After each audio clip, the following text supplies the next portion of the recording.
Hi everybody, Matthew Turnage here.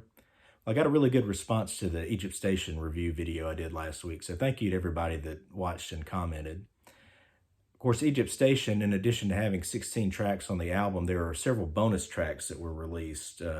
We had some on this Explorers Edition CD that came out in 2019, and then also on Black Friday 2019, we got this 45 with two other songs that were all recorded during those Egypt Station sessions. And in the comments to my review, some people asked me about what I thought about those tracks. I'd actually thought about mentioning them during the Egypt Station video, but as I was playing it out, I realized it would be way too long to cover all those songs.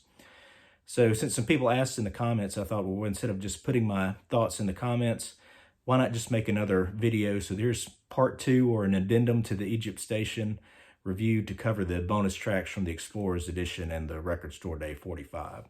So I'll start with the bonus tracks on the Explorers Edition. Now the bonus CD of this has some live tracks from songs on the regular album. So I'm not going to go over those, although I do like the live versions of all of them. And there's also an extended version of Who Cares that's on here. And as I mentioned in my Egypt Station review last time, Who Cares is my favorite song on the album. And I'll just say briefly about the extended version. I like it, of course, because I like the regular version. What extends it is a coda at the end, which is kind of interesting. Although I will say when I listen to the regular version on the album, I don't really miss it. It's a good coda, a nice little, additional piece at the end of the song, but it's not really necessary. So I'm going to go over, there are 5 other songs that were recorded during Egypt Station that were included on the second disc of the Explorers Edition. We'll go over those, and then we'll talk about the 2 songs on the 45. So the first song on the bonus disc on the Explorers Edition is Get Started. And I think it's a great song to open up that second disc. It has an opening song kind of feel, although I don't think it would have worked as well as the opening song on the main album proper. And really, it kind of seems like it would be a strange song to put in the middle of the album. Maybe you could have put it at the start of a side on the vinyl, but that wouldn't have worked as well on CD. Anyway, it's a really good song. It's got a really big drum sound that I like, and a lot of energy. It's a very upbeat song, and as the title suggests, Get Started. It feels like a good way to get started with this new disc. It's a beginning. It's something to kind of get you up and going.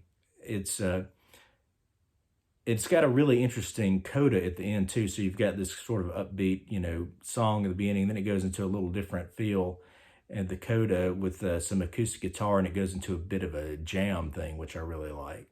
So it's a really good song. Certainly as good as the things that are on the regular album, but I can kind of see why it would have been difficult to place in the sequencing on the regular album. The next track is called Nothing for Free. And this is another song that Paul did in collaboration with Ryan Tedder, who they did 3 songs together during the Egypt Station period. Only one of them ended up on the album, and that's Fuh You. So this is, again, working with the same guy, and has a similar feel in terms of the modernness of the sound, if I can say that. It's got sequencing and sort of a lot of electronic kind of sounding to it. What's interesting about it, though, is there's a very modern approach to the music in the backing track, but then there's also put in there's this sort of crackling effect that kind of makes it sound like you're listening to it on old vinyl. So there's this really nice contrast between sort of the modern and the old that happens in the way the track is produced, which I think is really, it adds a little bit of a nice flavor to it. The really nice bass lick too in the song, and the lyrics I think are really interesting to this song too, because Paul is, there's a line in there, is like, I know you need something, you're talking to me. So it sort of, gives this, to me, it kind of conjures up this image of, somebody who they only deal with other people when they need something. So, if you're talking to me, that must mean you need something from me, So I like those lyrics, but Paul says nothing is for free, and I can imagine somebody in Paul McCartney's position probably gets that a lot, of people who are talking to him because they want something from him. It happens to us regular people, so I can imagine somebody with his wealth. It's quite an issue to have to deal with. The third track up in the bonus disc is my favorite of all these extra tracks. It's Frank Sinatra's Party. It is a very cool song. It's got a really nice groove to it. It's got really fun lyrics. And it's got kind of a slight reggae feel to it. It just kind of bounces along. And actually, I think I read somewhere that the melody of this song goes way back to like a demo of another song from like 1976 or something. So it's a really old melody that Paul never quite found a home for, that he brought back and put with this new song. Yeah, great imagery in the song. Of course, Frank Sinatra's Party, as that would suggest, thinking about all these old stars, and several of them get name checked in the lyrics, like Sammy Davis Jr., Angie Dickinson, Peter Lawford. They all get mentioned in there. So it sets up a very, very cool, sort of old, 60s cool kind of vibe, sort of that older generation, the generation, just slightly before Paul and the Beatles, actually, which was a kind of very different vibe. And so it's a nice kind of harken back to that in the lyrics and kind of giving you that imagery. But at the same time, like I said, it's a more modern song, got a little bit of a reggae feel. So it's a nice blend between, one type of vibe with an old school kind of vibe with what the lyrics are referring to, but it's sort of a very new modern kind of take on the music. So it's a great song. It's just certainly my favorite of these extra ones. And then we have a song called 62nd Street, which is a little bit more low key. This is a really good song too. I like this one. It's got some sort of it's got a slightly jazzy feel, especially in the the drums to it. I think Abe Laboriel's drumming. I wouldn't strictly call it jazz drumming, but it has a little bit of that flavor to kind of give you a little bit of that vibe to it. And even the way that Paul sings the song, especially towards the end, there seems to be a little bit of jazzy inflection to it, which I really like. So that's really cool. But my favorite thing about one other comment about the music too, real quick. There's a tempo change in the song, so it's kind of a slower thing, and then it goes into a little bit of a faster section, and then it goes back, and that kind of happens a couple times in the song. So I think that's really interesting, sort of the variety of the song and how it shifts and then shifts back, and I think it's very well done. The transitions are handled well. It feels smooth and natural. It doesn't feel forced or anything. But my favorite thing about this song is the lyrics, because there's that play on words. If you just hear 62nd Street, you think, well, like street numbers. So like in a city like New York, where you've got, all these streets that go up to those higher numbers. I've never lived any place that went up past about 40th, I think. But so 62nd Street, you think of that number, it's in the sequence, the 62nd Street. But if you see it written out, you kind of get a clue to the play on the words there, because 62nd, there would be a hyphen between the 60 and the second, but they're written as two words, so 60 seconds. So it's like 60 seconds is in the unit of time is also referred to here, because in the lyrics, Paul says, if we could meet for a minute on 62nd Street, meet for a minute on 62nd Street, and give me 60 seconds of your time, So I like that play on words between like a number of a street and then the 60 seconds, a minute of your time, and so it's really well done. I think it's very clever lyrics to that song. I really like it a lot. And then the last of the new tracks on disc 2 of the Explorers Edition is Get Enough. This has got a really nice melody, and it's the lyrics are kind of melancholy, and it's about kind of a moment in time and in a relationship, and it's always remembering the look on your face and the sort of thing. So it's really very evocative lyrics. I think the lyrics are really good.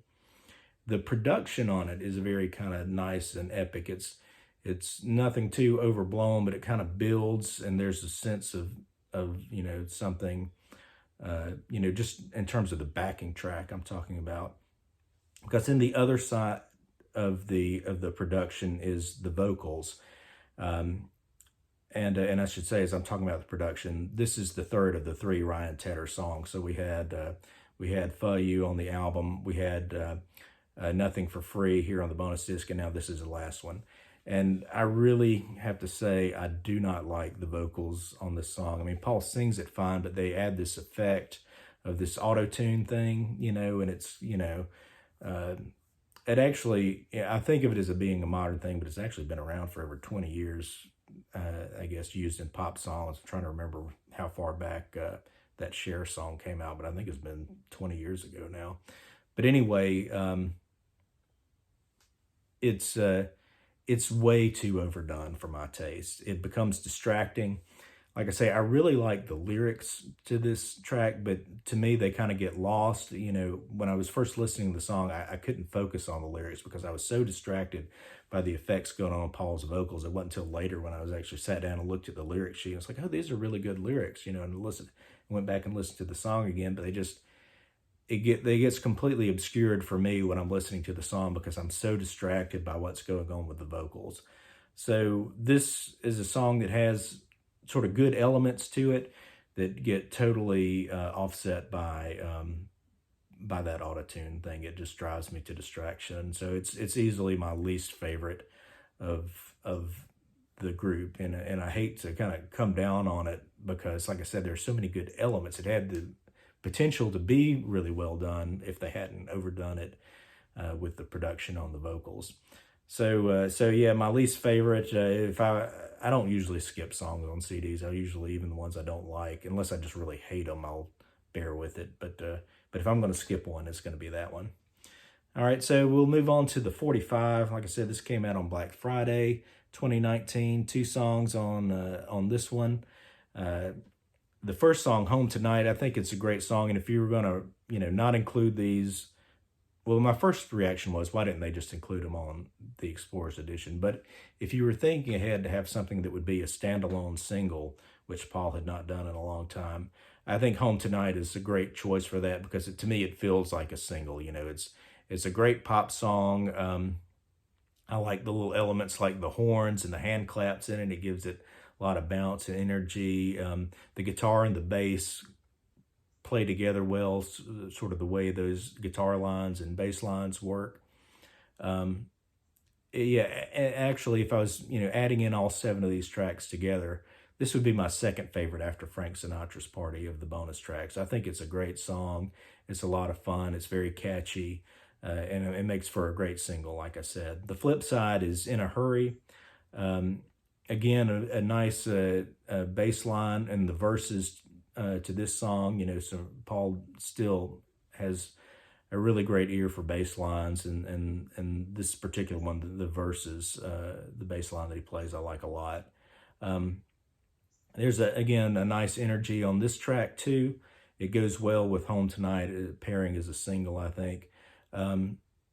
It's got horns again. I like well used horns in a song, and it's got that that "Never Too Late to Celebrate" thing is kind of bounces along with a lot of energy. At least I listen to it, I kind of want to sing along. It's catchy. So it's good in that way.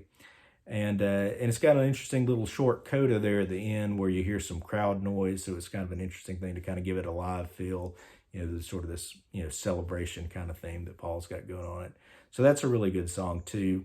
So there's my thoughts on those 7 extra tracks from the Egypt Station sessions.